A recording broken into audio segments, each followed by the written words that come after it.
Então vem, Senhor. Vem cuidar do nosso coração, Pai. Vem cuidar da nossa mente, Senhor.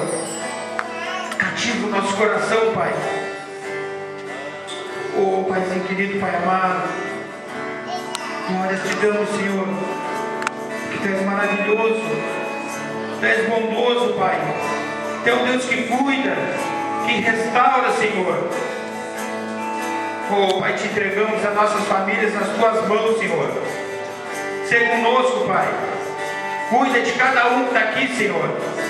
Que nós não viemos sair daqui, Pai, as mesmas pessoas que entraram, Pai, naquela porta, Senhor. Mas que nós íamos entender realmente o que Tu queres para nós, Pai. Então vem, Pai. Esse lugar é Teu, Senhor. Esse lugar é Teu, Pai. Que a Tua palavra diz que onde um ou dois estiverem reunidos, estaria no meio, Pai. Mas nós temos a certeza de que Tu já estavas aqui, Pai. Tu já estavas nesse lugar, Senhor. Oh, Pai. Nos ajuda, Senhor. Nos ajuda, Pai. Nos ajuda, Senhor. Precisamos estar contigo, Pai, a cada instante, Pai. Aleluia, Deus. Deus de misericórdia, Pai. Deus de misericórdia, Pai. Tu és um Deus bondoso, Pai.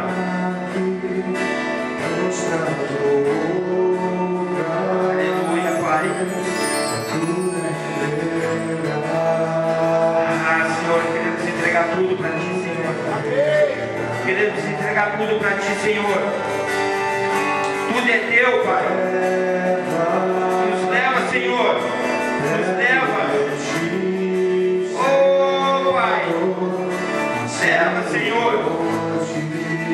Nos leva, Pai. Queremos estar contigo, Senhor.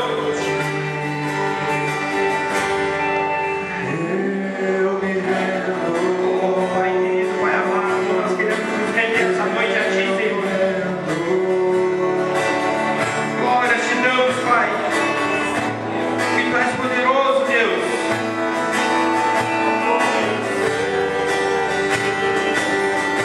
Glória a Deus, Sua presença nas nossas vidas, Senhor.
Do Senhor sendo derramada neste lugar, quem já experimentou do peso da glória do Senhor sendo derramada neste lugar, ele não vai mais querer outro lugar. Por isso que a gente canta, quem já pisou no santo do santo, não vai mais querer pisar no outro lugar. Amém? Eu louvo a Deus por mais um dia. O 7º dia hoje, irmão. O 7 é o dia da perfeição, né? Aleluia. Que Deus seja aperfeiçoado em nós, amém? 7º dia. Glória a Deus. Então, eu não quero usar aquilo que os irmãos usaram quase todos aí, né? Eu vou usar um texto bem conhecido. Não, eu vou usar um texto bem desconhecido, irmão. Você pode abrir comigo aí no livro de Juízes. Juízes capítulo 5. Eu vejo a maioria das pessoas que palestraram aqui dizer, eu quero usar um texto bem conhecido da igreja, mas esse texto não é muito conhecido, mas é um texto que está na Bíblia. Juízes capítulo 5. Foram dias intensos, mas Deus continua falando, bem?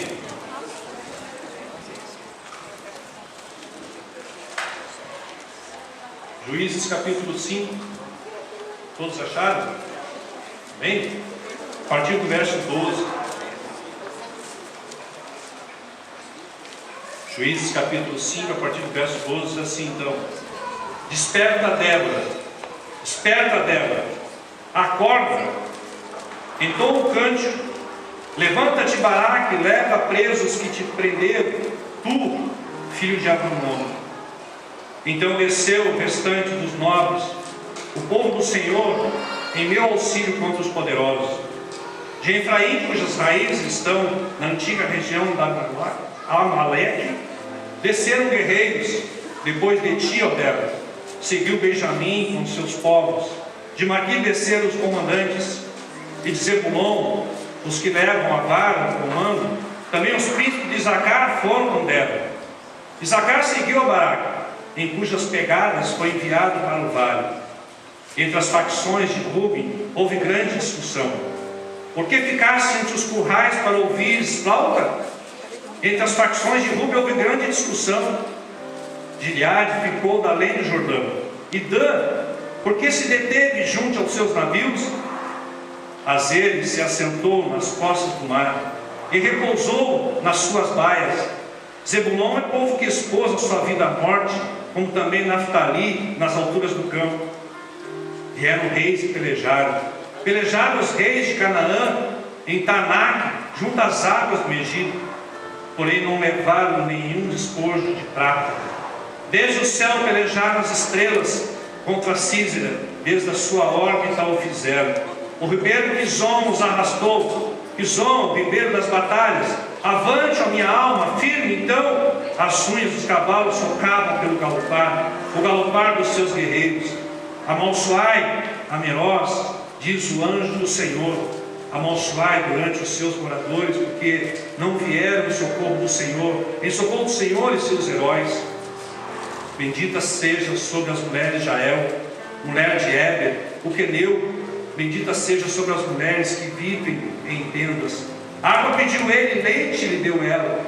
Em taça de príncipe ofereceu nada. A estaca estendeu a mão, e ao maço dos trabalhadores à direita, e deu golpe em Císera. Achou-lhe a cabeça, furou, transpassou-lhe os fontes. Aos pés dela se encurvou, caiu, ficou estirado. A seus pés se encurvou e caiu. Onde se encurvou, ali caiu morto. Até aqui, amém? Irmãos, eu creio que você, a gente é chamado para conquistar territórios. Eu creio que a nossa missão como filhos de Deus, como crentes, é conquistar territórios. A gente leu nesse texto aí a respeito de alguns nomes que não sei se vocês perceberam, diz respeito às tribos de Israel. Sabe, tudo começou lá quando no Egito o povo saiu pela mão poderosa do Senhor através de Moisés e passaram pelo deserto e ali murmuraram, ficaram por 40 anos. Então depois que aquela descendência toda morre, então eles adentram o Jordão. E quando eles foram por dentro do Jordão, aí já conduzido por Josué, então ali as terras, os territórios são divididos para cada uma das tribos. E as tribos levam o nome de quem? Geralmente a gente entende e pensa, as tribos levam o nome de filhos de Jacó, mas não propriamente os filhos de Jacó. Porque os filhos de Jacó não são todos esses nomes que estão aqui. Vocês percebem isso? Já perceberam? A gente vai ler esses nomes para a gente entender uma coisa que a gente quer comentar depois. A Bíblia vai dizer lá em Gênesis que os filhos de Jacó são Rúben, Simeão, Levi, Judá, Isacar, Zebulão, José, Benjamim, Dan, Naftali, Gade e Azer. Mas a Bíblia vai dizer que as 12 tribos de Israel é Rúben, Simeão, Judá, Dan, Naftali, Gade, Azer, Isacar, Zebulão, Manassés, Efraim e Benjamim. Não está o nome então aqui de José, porque ele, como recebe a bênção de Jacó, entra no lugar dele então Manassés e Efraim. E Levi é aquele que sai como aquele que não teria parte da herança, não teria um território para conquistar, porque Levi foi designado ao serviço do tabernáculo. Então Levi não entra nessa parte de conquista de território. Mas o que eu quero falar com isso, meu irmão? É que quando eles adentraram a terra de Canaã, a terra prometida, foi repartido o território para cada uma dessas tribos nominadas. E eles tinham incumbência então de guerrear e lutar para conquistar esses territórios. E eu vejo, sabe, quando a Bíblia fala em 12 tribos, eu vejo algo interessante da parte de Deus que vem falar sempre em 12. Há um mistério quando Deus coloca 12 tribos. Também que a Bíblia vai falar que também existiam os 12 apóstolos. A Bíblia também vai falar que o peitoral do sacerdote existia 12 pedras. A Bíblia vai falar que quando eles adentraram a Jordão, levantaram 12 pedras, representando cada uma tribo. A Bíblia vai falar em Apocalipse também que as portas da cidade santa são 12. Em Apocalipse vai falar que a árvore do fruto da vida dão 12 frutos por ano. Então há um mistério nesse negócio de 12. E eu começo a imaginar que por que Deus coloca 12 tribos? Por que divide o território para 12? E na minha mente santificada, que eu peguei isso agora, eu gostei dessa parte, a mente santificada, aleluia. Eu começo a imaginar que Deus está falando a respeito de uma igreja antiga, que tinha uma incumbência de conquistar território. Isso vai dizer assim, isso é heresia, Osmar. Eu digo, não pode não ser heresia, mas pode ser algo que Deus está colocando no meu coração. Porque se a gente vai olhar para a Bíblia, se tu quiser abrir Marcos capítulo 5, abre em Marcos capítulo 5. Não precisa ler, mas abre só para acompanhar. Vai falar a respeito da história da filha de Jairo. E quando Jairo, que era o principal sacerdote da sinagoga, ele vai até Jesus para pedir para que Jesus vá lá orar pela filha dele que estava como morta. Jesus atende. Jesus então vai, ele disse, eu vou. Jesus a caminho da casa do principal líder do sacerdote da sinagoga, Jairo. Nesse meio tempo, no caminho, de uma mulher com fluxo de sangue. E essa mulher então interrompe a caminhada, e ali ela toca em Jesus, e sai em virtude de Jesus, e ao mesmo tempo ela é curada. E a gente vê que nesse processo, nessa caminhada, Jesus ele revela aqui, aquela mulher do fluxo de sangue, é uma igreja que está parada no rito, uma igreja que está totalmente tomada por uma situação de cerimoniais, de rito, uma igreja totalmente ultrapassada. E Jesus queria mostrar uma igreja nova, e Jesus queria mostrar uma igreja que precisava receber o toque dele, uma igreja que precisava ser tocada por ele para viver de uma forma diferente, agora pela fé e ressurreição de Cristo Jesus. Então nesse meio tempo, aquela mulher que estava com fluxo de sangue, diz que sai o poder de Jesus e é estancada. E se tu olhar na Bíblia, a Bíblia faz questão de falar que aquela mulher já tinha gastado tudo com seus recursos, ela já tinha feito tudo humanamente falando, como uma igreja antiga que vivia debaixo de ritos, de sacrifícios, de fazer coisas talvez com sua própria força para tentar ganhar a salvação e ir para o céu. E aí nós nos deparamos com Deus indo para aquele lugar então, e agora vem uma igreja nova. Com 12 anos, uma menina morta praticamente. E essa mulher com 12 anos, com fluxo de sangue. E eu vejo a comparação dos 12, tudo que é lugar, quando Deus coloca 12, é um mistério que Deus está falando. Então Deus, Ele coloca essa média de idade, 12 anos de fluxo de sangue para aquela mulher. Ou seja, 12 anos de sofrimento. E eu vejo uma igreja que vem ressurgir uma vida nova em Cristo Jesus, onde essa menina ressuscita. Eu falei um pouco sobre isso ontem aqui no projeto. E se a gente olhar para esse texto, a gente vai ver quanto Deus quer falar com esse texto. Porque se a gente olhar quando quando Jesus, aliás, ele pega e caminha em direção à casa de Jairo, quando essa mulher toca, ele faz questão de parar. E faz questão de parar e dizer: alguém me tocou. E os discípulos dizem: Senhor, todo mundo te oprime. Quando vai dizer que alguém te tocou? Ele diz: mas saiu virtude de mim, saiu poder de mim. E logo a gente começa a perceber que é um motivo para que Jesus fizesse que todos prestassem atenção naquela situação onde aquela mulher foi curada.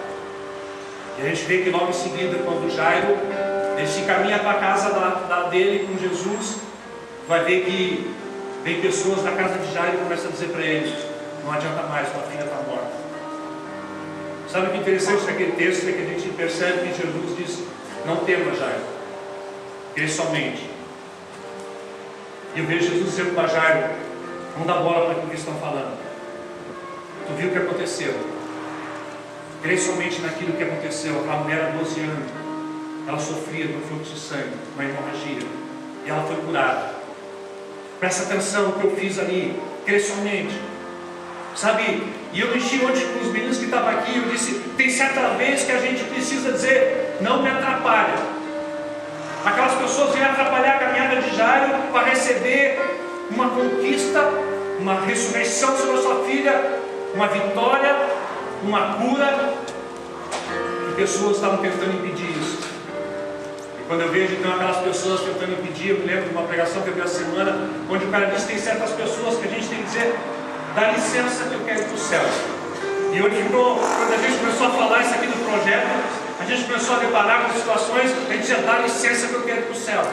Não me atrapalha que eu quero ir para o céu, né, Vanessa? Dá licença, a dona Vera falou que não entendeu, mas ela dizia: eu quero o céu. Eu digo: então dá licença que eu também quero o céu, dona Vera. Não me atrapalha que eu quero o céu. Sabe, tem pessoas que atrapalham. Tem pessoas que tentam impedir que tu vá conseguir algo a respeito do céu. Então, só para comparar, irmãos, eu vejo uma igreja nova ressurgindo. Mas assim como uma igreja velha, uma igreja antiga, a gente vê nesse texto aqui algo que tem acontecido até hoje. Nesse texto onde a gente lê, é um cântico de Débora. O que aconteceu está narrado no capítulo 4, mas Débora, depois de conseguir a vitória, então ela faz esse cântico, ela adora o Senhor com um cântico, porque Deus deu a vitória para o povo de Israel. Então o que eu li aqui é apenas a consequência daquilo que aconteceu no capítulo 4. Você pode olhar em casa depois, ver direitinho o que aconteceu, toda a narrativa daquilo que aconteceu. Mas eu pego esse texto para ver a consequência daquilo que Deus fez. E a partir daí então a gente vai começar a colher algumas coisas desse texto que nos mostra como uma igreja é falha. Sempre entendendo que na minha mente santificada é uma igreja. São 12 tribos, são 12 povos divididos para conquistar território, o povo de Deus, o povo de Israel. E a primeira coisa, irmãos, que eu vejo é que quando no capítulo 4 a gente vai entender que Débora era uma profeta, uma juíza, porque não existia rei ainda naquele tempo. Depois da morte de Josué, então foram levantados juízes, e ela, a quarta juíza, o povo de Israel, se não me engano, uma juíza que Deus levantou. E a Bíblia vai dizer no capítulo 4 que ela julgava e profetizava debaixo das palmeiras. Algumas traduções dizem figueiras, era embaixo de uma árvore, mas o que importa é que ela ministrava, julgava, profetizava debaixo da sombra. E é interessante perceber que quando ela mesma canta, ela diz que ela ouve uma voz, ela é ministrada, ela é inspirada por Deus para dizer: desperta, Débora, desperta, acorda. Eu começo a perceber que a igreja antiga, ou a igreja de hoje, ela está nessa condição mesmo daquele tempo. A igreja precisa despertar, irmão. A igreja do Senhor precisa despertar. E ela estava debaixo da sombra. Eu começo a perceber que sombra é algo perigoso, irmão. Pode dizer, mas a sombra é tão bom. É tão bom ficar debaixo da sombra. É tão agradável, é tão confortável ficar debaixo da sombra. Mas esse mesmo que é o problema. É muito cômodo estar debaixo de uma sombra.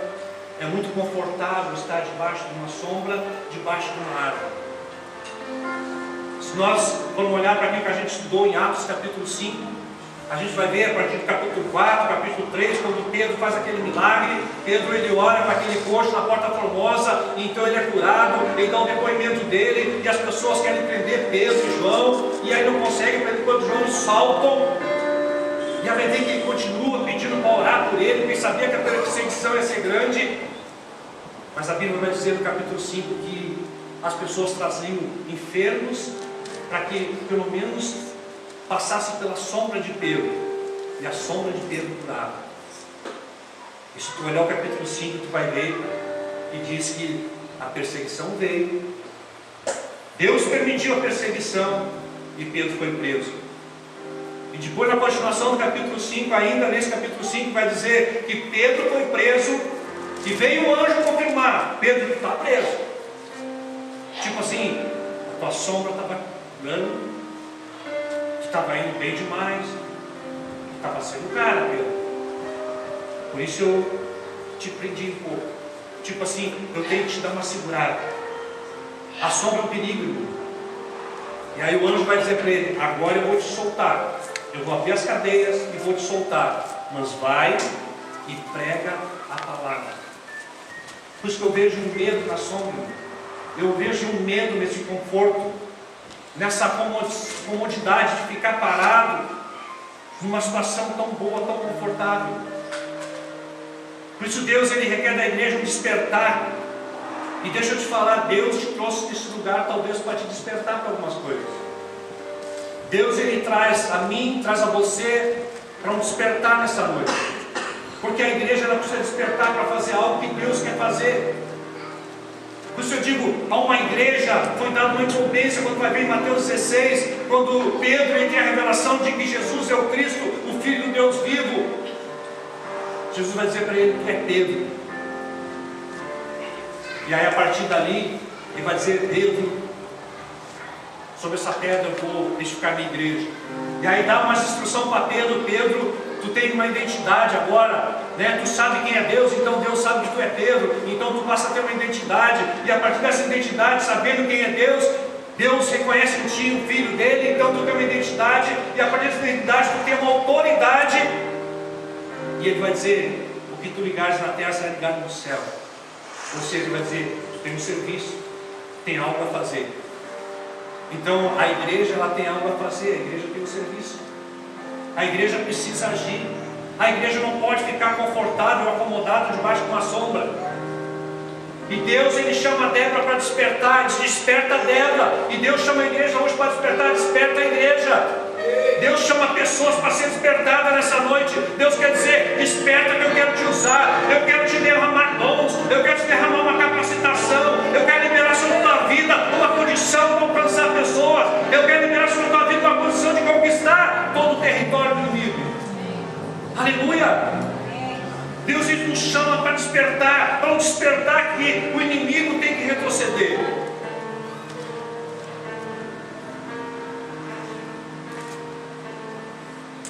A Bíblia vai dizer que esse povo estava acuado, Israel. O tempo que Débora estava julgando e profetizando debaixo da sombra, fazia 20 anos que o rei de Canaã, Jabim, com seu governo de exército, Císera, o comandante do exército, eles tinham 900 carros de ferro. Ou seja, algo totalmente impossível de lutar, de confrontar.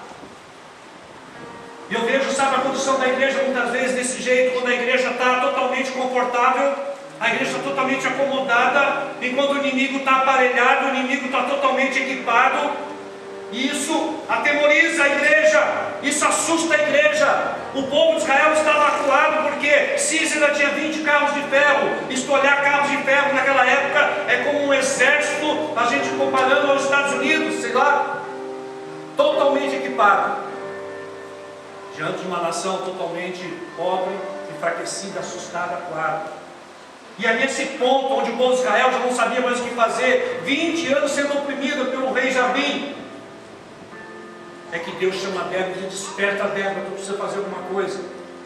E aí tu vai ver que Débora, então, ela levanta da sombra dela e ela chama o governo do exército dela, Baraque, e diz: Baraque, nós vamos enfrentar agora o rei de Canaã, nós vamos enfrentar os inimigos, vamos lá e vamos fazer frente com eles. E Baraque vai dizer para ela: eu tenho que ir, mas contra 900 carros de ferro, contra todo esse exército, eu tenho que ir. Ela diz: vai que o Senhor está mandando. E ele diz: só se for comigo. Sabe, muitas vezes é assim que acontece. A gente não tem coragem de ouvir a voz do Senhor, e o Senhor diz: vai. O Senhor libera uma palavra, diz: vai que eu sou contigo. Mas eu não posso sozinho, afinal de contas o adversário é tão grande, o inimigo é tão poderoso. Eu não tenho condições, eu não posso. Mas glória a Deus, porque ainda Deus é tão bom, Ele coloca junto da gente e diz: eu vou contigo. E Baraque vai. Só que quando ele aceita esse chamado de Débora, a Bíblia vai dizer no capítulo 4 que então Débora, ela libera um decreto, um edito, e ela começa a dizer para todas as tribos de Israel, ela convoca todas as tribos de Israel e começa a dizer: nós vamos lutar contra o povo de Canaã, nós vamos lutar contra Jabim, nós vamos enfrentar ele, porque Deus liberou essa palavra, e nós vamos confrontar esse exército todo poderoso, e vocês precisam estar junto. E ela começa a convocar. Eu imagino que ela diz: ó, tribo de Isacar, tu tem que vir. Eu imagino ela mandando um decreto: Zebulon, tu precisa estar junto com nós, vem participar dessa peleja. Ela manda um edital para todo mundo e diz: vocês precisam estar junto. E aí que eu vejo o contexto de igreja, irmãos. Não adianta o pastor Paulo lutar, não adianta o líder da intercessão lutar, não adianta o ministro do louvor cantar canções lindas, maravilosas, ter uma unção. Se a igreja, quando é chamada a participar da obra, a igreja fica totalmente confortável, a igreja fica acomodada, como se não fosse com ela. Quando o pastor chama, veio para a intercessão, não é o meu chamado. Quando o pastor chama, vamos fazer uma reunião, vamos fazer algo aqui importante, chamar pessoas, fazer uma missão, um evangelismo, eu não tenho esse chamado. Mas a gente gosta da sombra, a gente está acomodado. Mas Débora convocou todas as 12 tribos, toda a igreja. E aí a gente começa a perceber o que acontece nesse texto. A gente vai ver, e vamos ler o texto bem na calma de novo. A gente vai ver que no capítulo 5 ela diz: desperta, desperta, mas no versículo 12, onde a gente leu, ela está contando o que aconteceu. E ela vai dizer então no versículo 13: então desceu o restante dos nobres, o povo do Senhor, em meu auxílio contra os poderosos. Alguém desceu, irmão, de Efraim, cujas raízes estão na antiga região de Amaleque. Desceram guerreiros, depois de ti, delas, seguiu Benjamim com seus povos, de Maqui desceram comandantes, e de Zebulão os que levam a vara do comando. Também os filhos de Isacar foram com Débora. Isacar seguiu com Baraque, cujas pegadas foi enviado pelo vale. E aí vai dizer: entre as facções de Ruben houve grande discussão. E ela canta: por que ficassem os currais para ouvir flauta? Entre as facções de Ruben houve grande discussão. Eu não sei, a tradução de vocês pode ser um pouco diferente, mas na minha Bíblia está dizendo que uma tribo, uma parte da igreja, são pessoas capacitadas. O Ruben era o líder da tribo. Assim como muitas pessoas às vezes têm uma capacidade de fazer algo em favor da igreja, de conquistar território do inimigo. Mas assim como o Ruben começa a pensar demais, a Bíblia diz que houve facções, grupos se reunindo. E eu imagino que o Ruben deve ter chamado uma galera com ele, deve estar pensando: quem é essa mulher para profetizar isso? Como assim uma mulher vai dar ordem para nós enfrentar esse exército poderoso?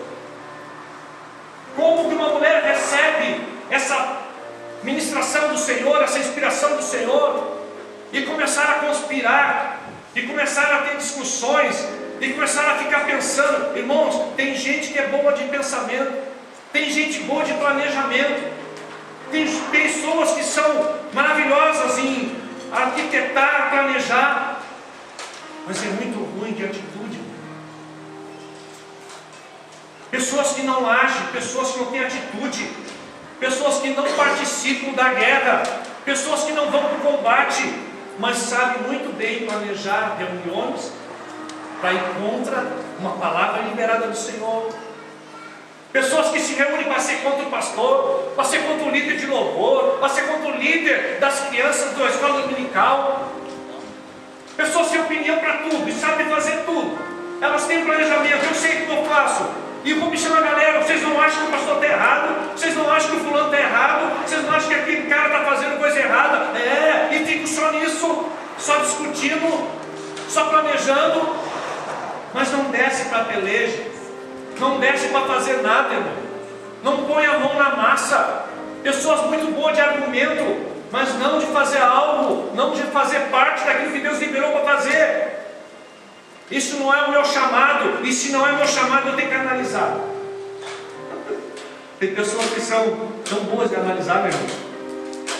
Meu Deus, fica a vida inteira analisando, pensando. Tudo bem que a gente tem que conferir algumas coisas, mas irmão, não perde teu tempo analisando muito não. A batalha está travada. E deixa eu dizer uma coisa, Deus já liberou do céu, Deus liberou através de Débora. Vocês vão enfrentar os inimigos e eu vou ser com vocês. Não tema, desperta apenas e começa a fazer parte dessa obra. Mas a gente começa a analisar tanto, a se preparar tanto, passa a vida inteira se preparando, a vida inteira pensando, a vida inteira analisando. Não sei se é bom, não sei se é de Deus, não sei se eu devo fazer isso, não sei se é para mim, talvez eu não tenha capacitação, talvez é melhor eu nem participar disso. Irmãos, a igreja está assim. Isso é uma igreja antiga que hoje é a igreja moderna, a igreja nova, a igreja do Senhor Jesus, aleluia, continua as mesmas atitudes, continua do mesmo jeito. E olha o texto.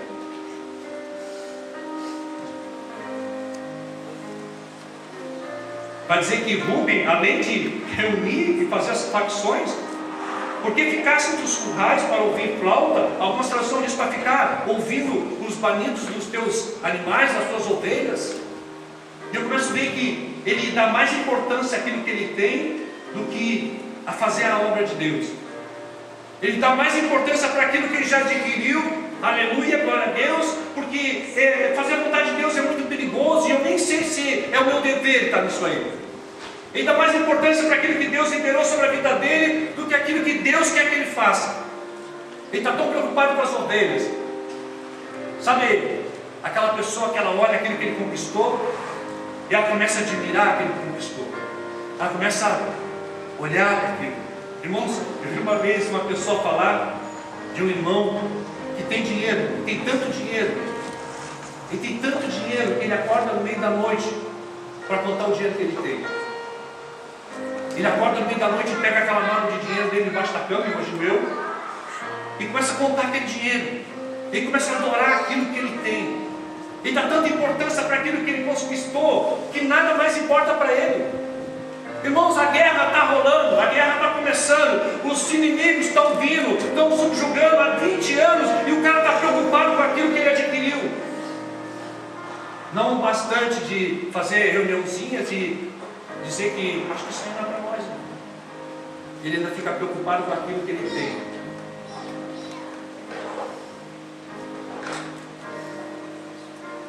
E vai dizer, versículo 17: Gileade ficou além de Jordão.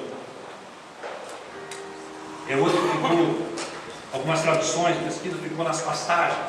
Ele ficou olhando também para os seus campos. Ficou no mesmo espírito, na mesma unção, no mesmo modo, preocupado com aquilo que ele já tinha. Eu não vou arriscar o que é meu, eu vou cuidar do que eu tenho. Eu não vou abrir mão daquilo que Deus me deu. Ou seja, aquilo que agora Deus me deu, eu vou segurar, mas aquilo que Deus me pede eu não posso fazer. Eu vi uma frase que eu notei, liberada pelo LH, aleluia, famoso bem. Isso ainda está filmando, então vamos falar LH, né? Ele diz assim: você não pode ter mais coisas do que entendimento. Você não pode ter mais coisas do que entendimento. Porque se tu tiver mais coisas do que entendimento, tu vai ficar louco, vai surtar. Agora, quando tu tem mais entendimento que coisas, as coisas não vão te fazer mal, não vai ter problema. E é o que tem acontecido nesses dias. As pessoas têm adquirido muitas coisas sem entendimento, sem buscar o entendimento. Então, de conta que se Deus te deu, para que tu vai usar? Como tu vai usar? O que adianta ter tantas coisas que não tem entendimento? Para tu te perder, para tu acabar te perdendo? Então, Gileade também ficou desse jeito. E Dan, por que se deteve junto aos navios? Sabe, irmãos, esses navios, quando falo esses navios, estudando um pouco da história, diz que esses navios não são navios que trabalharam. Eram navios que já tinham parado os seus aros, navios que estavam parados nos portos. E dentro desses navios, então, já que era um lugar de muita circulação de pessoas, eles usavam esse navio como lojas. Então eles usavam o navio parado ali e abriam loja dentro do navio. Então tu vai ver e perceber que Dan era outra pessoa que abriu mão de fazer parte da chamada de Deus, de fazer parte de uma conquista de território, de lutar contra o inimigo, para preservar suas lojas, seu comércio, aquilo que ele tinha adquirido.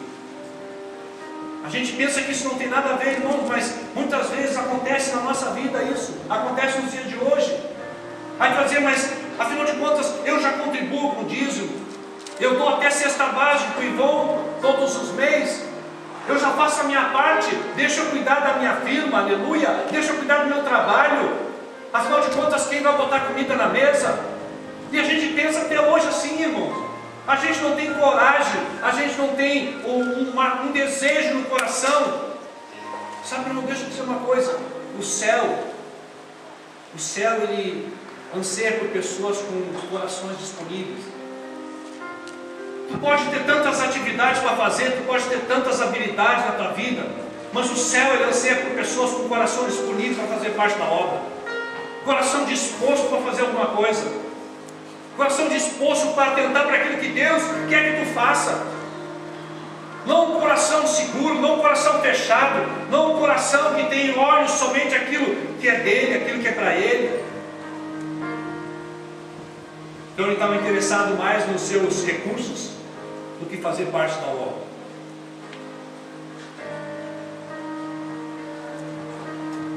Aí vai dizer ele, Yazer, então, se assentou nas costas do mar e repousou nas baias.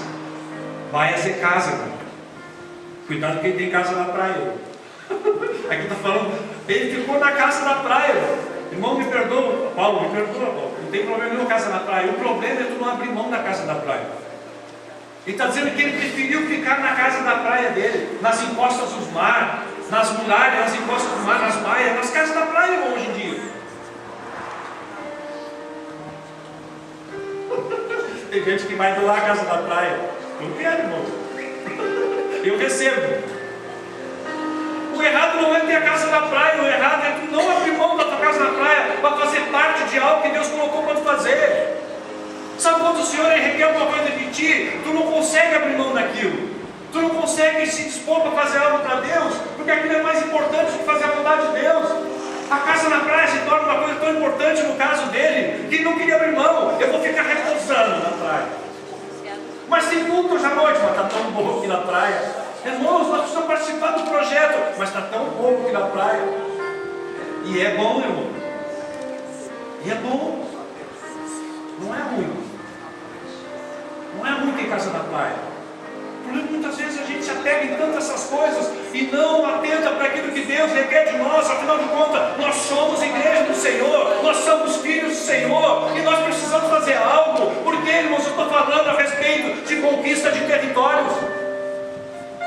Isso aqui nós estamos só no físico, mas nós vamos entrar no espiritual, que é a conquista de territórios espirituais. Eu não estou falando que nós vamos conquistar um carro novo, que nós vamos conquistar a casa na praia, essa bendita. Não! É que no físico se revela o espiritual, ou no espiritual se revela o físico. Então, quando tu está tão apegado com a tua casa na praia, tão apegado com as tuas lojas, tão apegado com o teu campo, tão apegado em reuniões com aqueles que não fazem nada e só discute, tu está perdendo o território. O inimigo está avançando, o inimigo está conseguindo conquistar aquilo que era para ser teu. O inimigo está trabalhando, o inimigo está vindo, ele está batalhando com os anjos, os demônios dele. E a gente está tão acomodado, irmãos, pensando que é natural. E a gente não age, a gente não faz nada.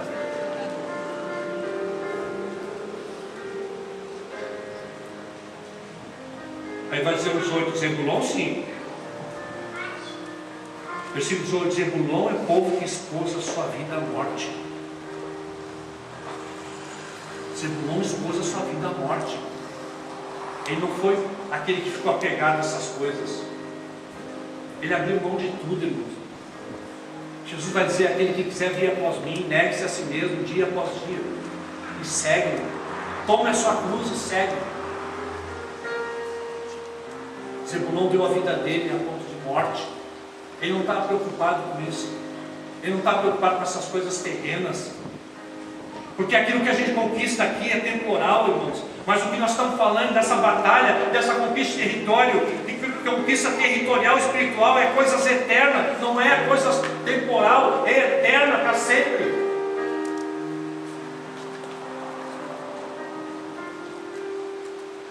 Mas a gente não consegue acreditar nisso.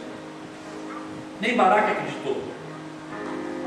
Mas o interessante é que tu vai ver no texto depois que ele vai dizer o que eu tenho falado sempre, irmão. O negócio é ter coração disposto. Não adianta só também ter coração disposto e não estar disponível, meu irmão. Quando Deus chama, tu tem que estar disponível. E aí, irmão, o interessante é que tu não faz nada. Ah, tu pensa, como que eu vou fazer? Não precisa fazer nada, Deus vai fazer tudo. Deus só está te convocando. Deus só está te chamando para fazer parte daquilo que Ele vai fazer. Cabeção, entende uma coisa, cabeção? Não é tu que vai fazer, é Ele que vai fazer. Ele só está te convidando para fazer parte daquilo que Ele já preparou para fazer. Aí os caras ficam dando desculpa, as pessoas ficam se esquivando, as pessoas têm medo. Ele está dizendo: está tudo pronto, eu só quero que tu participe daquilo que eu vou fazer. A Bíblia vai dizer aqui que quem fez a guerra, quem conquistou a batalha, foi as estrelas, os céus. Deus mandou chuva, Deus mandou tempestade, Deus mandou chuva de granizo contra aquele povo de Canaã, contra o rei Jabim, contra Sísera. Aqueles 900 carros de ferro, sabe o que aconteceu com os 900 carros de ferro? Eles atolaram, o que eles tinham de poder não serviu para mais nada, porque Deus pelejou, irmãos. Ele estava ali apenas sendo usado por Deus para fazer parte da obra do Senhor. A vitória veio porque Deus conquistou a vitória, mas o povo que usou da bondade, da disposição, do querer, de se entregar, ele participou daquilo, irmãos. Diz que a vitória foi tão grande.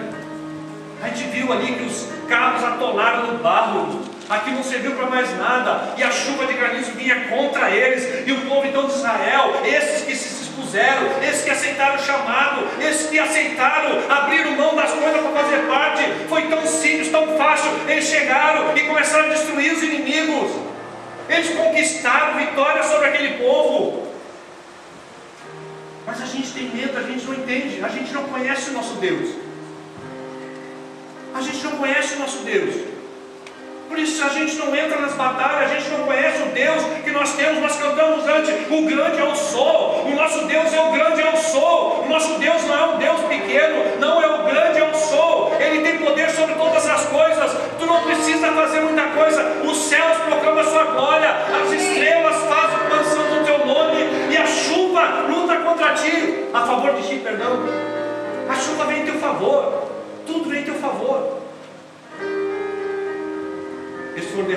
o templo.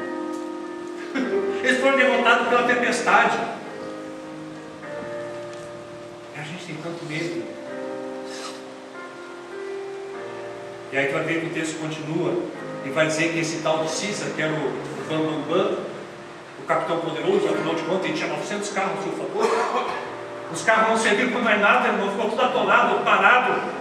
E ele foge.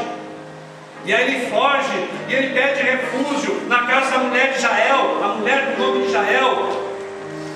E ele entra lá tão bonzinho. Ele chega na casa da mulher, me dá refúgio, e afinal de contas o teu marido é que me fornece ferro. Não tem aquele ditado? Quem com ferro, fere. Quem com ferro, fere. Com ferro será ferido. É assim? Esse marido de Jael, dessa mulher de Jael, ele fornecia o ferro para esse Císara. Olha só que interessante. Aí, esse Císara foge. E ele pensa, nessa casa aqui, o Éder, não me lembro o nome do cara. Esse cara é meu amigo. Só que ele chega na casa e está lá Jael, a mulher dele. E essa mulher, ela não aceita esse confronto ao povo de Israel. Ela não concorda com uma luta contra o povo de Deus. Ela não concorda armar, se preparar com carros de ferro contra o povo de Deus. Então a Bíblia diz que ele entra e chega e pede água para ela. E ela usa uma sabedoria, diz que a mulher sabe dificuldade, né? Ela usa uma sabedoria, tu quer água? Eu vou te dar leite.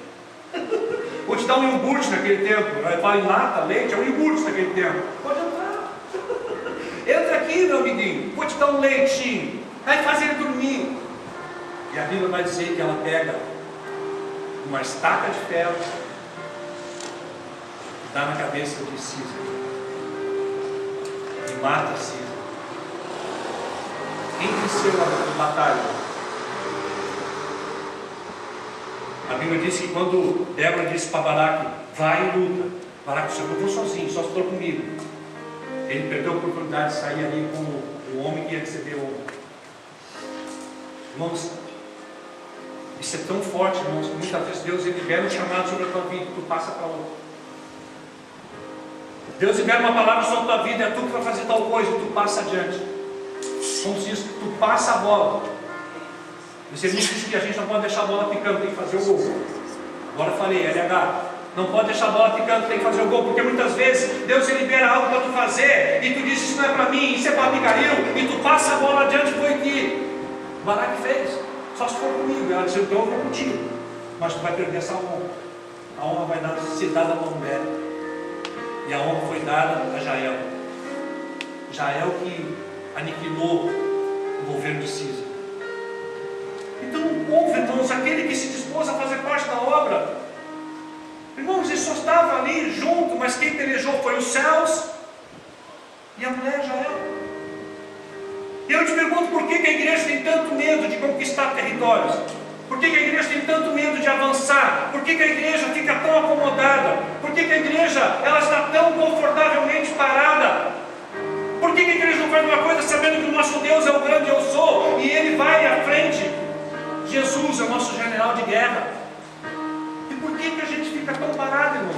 Por que a gente tem tanto medo de fazer alguma coisa?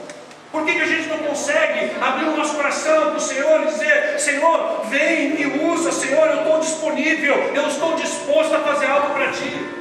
Por que isso é tão difícil nessa igreja, nos dias de hoje? Por que é tão difícil, irmão? Porque a gente não conhece o Deus que a gente serve. A gente tem informações. A gente não é livre, irmão, mas a gente tem informação de um Deus soberano, altíssimo e poderoso. Mas a gente não conhece o nosso Deus. A gente não conhece o Deus que criou o céu e a terra. O Deus que nos ama a ponto de dar o filho dele para morrer por cada um de nós naquela cruz. A gente não conhece esse Deus. Um Deus que quer estar conosco todos os dias. Jesus disse, eu estarei convosco até a consumação do século. E a gente grita e clama, porque o Senhor me abandonou, porque Deus não está comigo, porque eu estou sozinho nessa batalha. A gente não conhece o nosso Deus. Nosso Deus está junto conosco em todas as batalhas.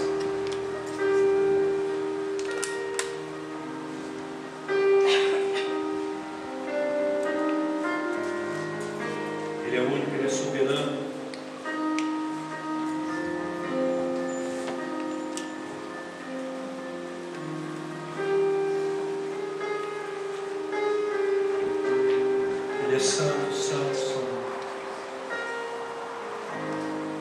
Sabe, irmãos, a gente tem que refletir sobre essa história, porque como igreja do Senhor, a gente não pode tomar o exemplo daqueles que não aceitaram o chamado. Como igreja do Senhor, a gente não pode tomar como exemplo aquelas tribos que deram desculpas, que pensaram em si próprio, que deram mais valor às coisas materiais do que fazer a vontade de Deus. Mas a gente tem que tomar como exemplo a profeta Débora, a juíza Débora. E quando o Senhor chamou, ela despertou, ela acordou. E ela foi guerreira, ela foi valente. Ela não se intimidou. Ela foi fazer aquilo que a igreja precisa fazer. Porque a igreja que o Senhor Jesus deixou, uma igreja que ataca, uma igreja que avança. As portas do inferno não prevalecerão contra a tua igreja. Mas sim, em muitos pontos da nossa vida, em muitos momentos da igreja, as portas têm prevalecido. A igreja não tem conquistado muito território, irmão. A igreja não tem avançado tanto quanto merecia, ou quanto deveria. A igreja muitas vezes está tão acomodada, pensando nas coisas suas, que ela deixa a desejar aos olhos de Deus. E eu me incluo nisso, irmão. Então toda vez que a gente fala em igreja, a gente pensa numa igreja avivada. Nós queremos uma igreja avivada. Nós queremos ser avivados pelo Senhor. Nós queremos fazer parte da sua obra. Pense nisso. Pense que Deus já liberou uma palavra sobre a tua vida.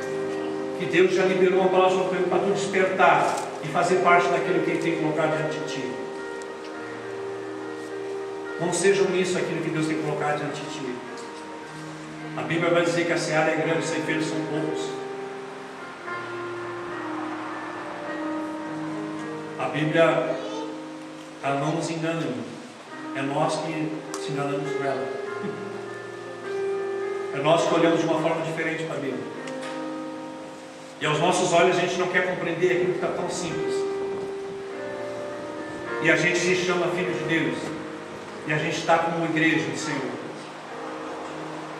Mas prevalecendo tudo aquilo que nos interessa. O Zebulon, eles expôs a sua vida até a morte para fazer parte da obra de Deus. Eu queria nessa noite despertar vocês para, como igreja do Senhor, continuar perseverando. Porque, irmãos, se a gente analisar cada vez que o povo de Israel se desviava, Deus levantava um juiz para trazer um julgamento sobre aquele povo. E toda vez que eles saíam dos caminhos do Senhor, eles pereciam contra os inimigos. E nesse texto a gente vê uma vitória assim de Débora, durou 40 anos.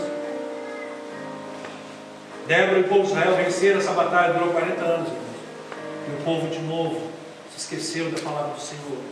O povo de novo voltou a fazer o que era mal diante dos olhos do Senhor. E o povo voltou a perecer. Abre comigo agora lá no profeta Isaías para encerrar.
no versículo 31, diz assim: mas os que esperam no Senhor renovam suas forças, sobem como asas, como águias, correm e não se cansam, caminham e não se fatigam. Esse ponto aqui, irmãos, o profeta Isaías, ele já está numa depressão. Ele está vivendo um tempo onde as 10 tribos de Israel já tinham sido aniquiladas, levadas pelo governo sírio. Estava só a tribo de Judá e Benjamim. E eles estavam totalmente de novo aniquilados, oprimidos pelo povo inimigo. De novo eles deixaram de ouvir a voz do Senhor. E um contexto tão caótico que o profeta Isaías começa a profetizar: aqueles que esperam no Senhor, aqueles que perseveram no Senhor, eu vou renovar suas forças. O governo sírio já tinha levado 200 mil judeus. O governo sírio já tinha lançado um edito, um edital, dizendo que toda mulher que tivesse filho homem teria que ser retirado depois de amamentar para levar para o governo da Síria. Ou seja, o estado de Judá era totalmente destruído. O estado que estava aqui quando Isaías profetiza isso estava totalmente terra arrasada, não tinha mais jeito. É tão bonito a gente ver a vitória de Débora. É tão bonito a gente ver aquele texto onde Deus deu vitória. Mas para que serviu aquilo se o povo se esqueceu de tudo que Deus era? E se desviou de novo dos caminhos do Senhor e começaram a fazer coisa errada. E Deus permitiu de novo os inimigos ter vitória sobre o povo de Israel. E é nesse contexto então que Isaías diz: mas Judá, Benjamim, se vocês continuarem firmes, se vocês, os poucos que restam ainda. Aí tu olha para Judá e Judá pensa assim: mas meu Deus, já levaram todos os homens, estão levando todos os filhos, o que vai ser de nós? Não vai sobrar nada. Então quando o profeta Isaías diz: mas os que esperam no Senhor, aqueles que confiam no Senhor, aqueles que perseveram, irmãos, Ele vai renovar suas forças. Aleluia! Ele vai fazer voar como águias. Irmãos, Ele vai fazer com que você vai ter uma diferença muito grande na tua vida, uma vida de destruição para uma vida de vitória, uma vida de conquista em territórios espirituais. Quando eu vi essa mensagem, antes dessa mensagem eu preguei lá na chácara, irmãos, eu vi um post na internet, eu vi no Facebook alguém que postou a foto de uma águia, e eu me impressionei com aquilo, irmãos, porque eu nunca vi o tamanho de uma águia. Alguém talvez já viu, eu não tinha percebido o tamanho de uma águia. Para mim a águia é o tamanho de um urubu, de um corvo. A águia é muito grande, irmão. E aí eu vi aquela foto assim de uma águia pegando a sua presa. E a presa era uma cobra. E eu, na minha mente santificada, já fiquei imaginando. A Bíblia fala que voarão como águias. E se tu analisar, o voo da águia é o voo mais rápido que existe. Chega a causar o Espírito Santo me ajuda. Chegou a alcançar 300 km por hora. E ela vai no lugar mais alto que existe. E eu já fiquei imaginando, coitada da cobra. Porque ela pega aquela presa, que era a cobra naquela foto, e ela leva nessa altura, irmãos. Eu estou falando de conquista de territórios espirituais. Quem está comigo? Quem está pensando o que eu estou pensando? Olha o que Deus está dizendo que vai fazer contigo. Tu vai voar como águias. Tu vai conquistar territórios espirituais, nas regiões celestiais, nas regiões espirituais. A águia pega essa cobra e ela leva a 300 km por hora, numa altura tão grande. E eu imagino ela solta aquela cobra e diz: faz alguma coisa, cobra. Imagina, faz alguma coisa agora, serpente. Faz alguma coisa agora, diabo. Eu quero ver tu agir agora.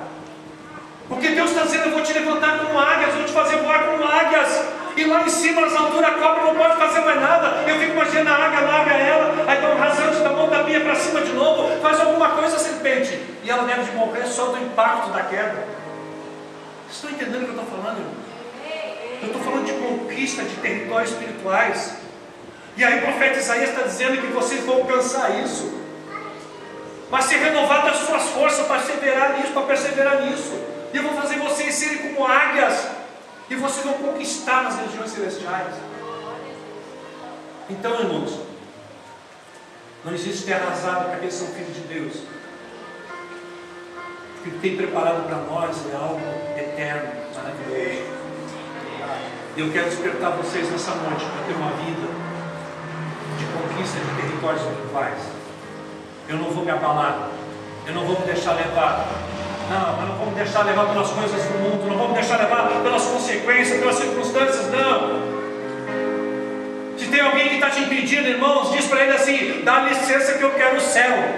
Se tem algum cara na tua caminhada que está te atrapalhando, que está te impedindo, está te colocando para baixo, está te desmoralizando, e está te desmotivando, está tirando a tua fé, diz para ele: dá licença que eu quero o céu.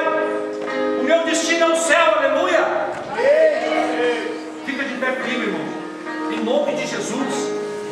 Recebe essa palavra no teu espírito, irmãos. O Senhor Ele quer te despertar para uma obra grandiosa em favor do teu bom prazer de estar no céu. Muitas vezes a gente entende que o Senhor só quer chamar a obra dele. Não, a obra é dele, mas a conquista é tua.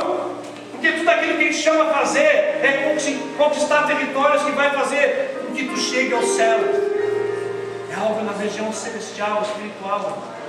Em nome de Jesus, fecha os teus olhos. Eu digo, irmão, cantar essa canção de novo. Talvez tem pessoas aqui que desejam ser usadas pelo Senhor, mas ainda não foram despertados para agir em favor dele. Talvez tem pessoas que estão tão acomodadas no seu espírito, não vê condições suficientes para fazer parte dessa obra. Mas Deus Ele te chama hoje para despertar.